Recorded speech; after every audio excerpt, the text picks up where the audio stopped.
Amelia Bedelia's First Day of School by Herman Parish. Amelia Bedelia couldn't wait to go to school. "Here we are," said Mrs. Park, the bus driver. "Time to jump off." Amelia Bedelia backed up, then ran as fast as she could, and jumped as far as she could. Amelia Bedelia landed right on top of a grown-up. "Are you my teacher?" she asked.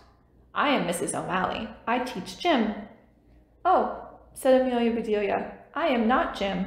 I am Amelia Bedelia. Can you help me find my teacher?" "Follow me," said Mrs. O'Malley, and Amelia Bedelia did, right into her new classroom. "Hello there, my name is Miss Edwards. You must be Amelia." "How did you know?" asked Amelia Bedelia. "Because you're my last tag," Miss Edwards said. Amelia Bedelia started running. "You can't catch me," she yelled. "I'm too fast." "Come back," said Miss Edwards, laughing. "We aren't playing tag. I have a name tag for you." Amelia Bedelia looked at her name tag. Something was missing. She added, "Bedelia. I like my whole name," she said. "It rhymes." "So it does," said Miss Edwards. "Now please sit wherever you like." That was a hard choice for Amelia Bedelia. She liked the pictures of faraway places. She liked the letters marching across the top of the board. She liked the hamster running on its wheel. She liked everything she saw, so she sat down right in the middle of the classroom. Miss Edwards began the day by calling the roll. "Amelia Bedelia?" "What?" said Amelia Bedelia. "Not what," said Miss Edwards. "Here." "I hear you," said Amelia Bedelia. "Good," said Miss Edwards. "When you hear your name, say it." "It," hollered Amelia Bedelia. "It," said Miss Edwards. "Who is it?" "I will be it," said Amelia Bedelia. "Can we play tag now?" Everyone began to laugh. Clap, clap, clap. "Shh, be as quiet as mice," said Miss Edwards. "Now that I am sure you are here, Amelia Bedelia, I'll read the names of your classmates. Rose, here. Teddy, here. Angel, here. Holly, here. Chip, here. Penny, here.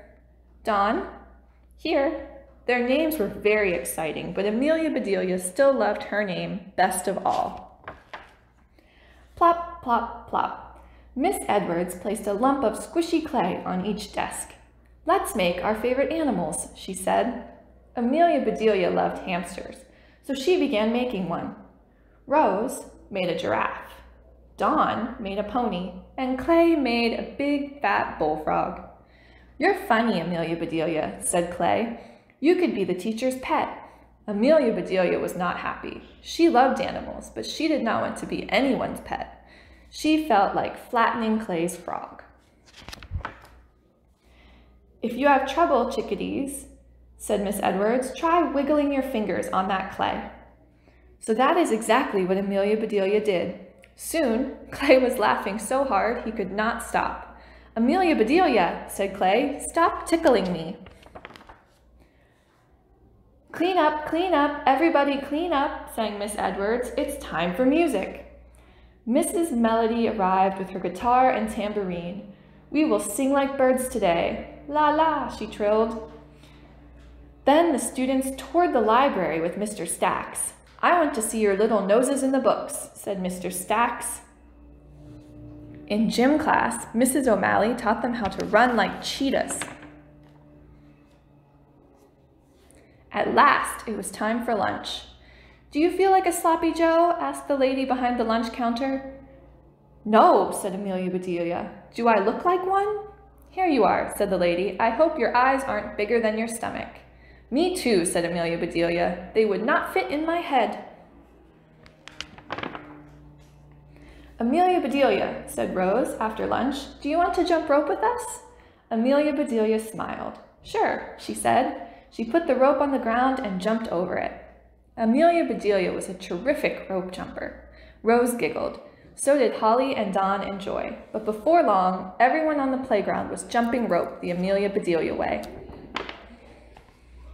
There was time for one last project. Miss Edwards brought out big sheets of paper, glue, and scissors. "This is free time," she said. "Create something wonderful." Amelia Bedelia decided to make daisies for her mother. She got a piece of white paper for the petals, and a piece of yellow paper for the centers, and another piece of white paper, and another piece of yellow paper, and another piece of white paper, and another piece of yellow paper. Amelia Bedelia, said Miss Edwards, don't be a ping-pong ball. Please sit down. But I need greens for the stems. Enough is enough, said Miss Edwards. Please glue yourself to your seat. So Amelia Bedelia did. And since her daisies didn't have stems, she glued them to her headband until the school day ended. Goodbye, squirrels and ladybugs, said Miss Edwards. She was standing in the doorway, giving everyone a gold star. See you tomorrow. Soon, Amelia Bedelia was the only one left. Amelia Bedelia, said Miss Edwards, why are you still here? Because, said Amelia Bedelia, you told me to glue myself to my seat. So I did, said Miss Edwards. And so I did, said Amelia Bedelia. Amelia Bedelia stood up, and the chair stood up with her. Miss Edwards chuckled, then laughed out loud. Oh, Amelia Bedelia, Miss Edwards said, I should have known better than to say that to you, especially on your first day of school. As Miss Edwards got Amelia Bedelia unstuck, she whispered, Want to know a secret? Today is my first day of school, too. I am a brand new teacher. We both deserve gold stars, said Amelia Bedelia. You'll have lots of fun tomorrow, said Miss Edwards. We are having an assembly. Hooray, said Amelia Bedelia. What are we going to build? Memories, said Miss Edwards. Then she tapped Amelia Bedelia once on the very top of her head. Tag, said Miss Edwards, you are it until tomorrow. Amelia Bedelia smiled. She couldn't wait to come back to school.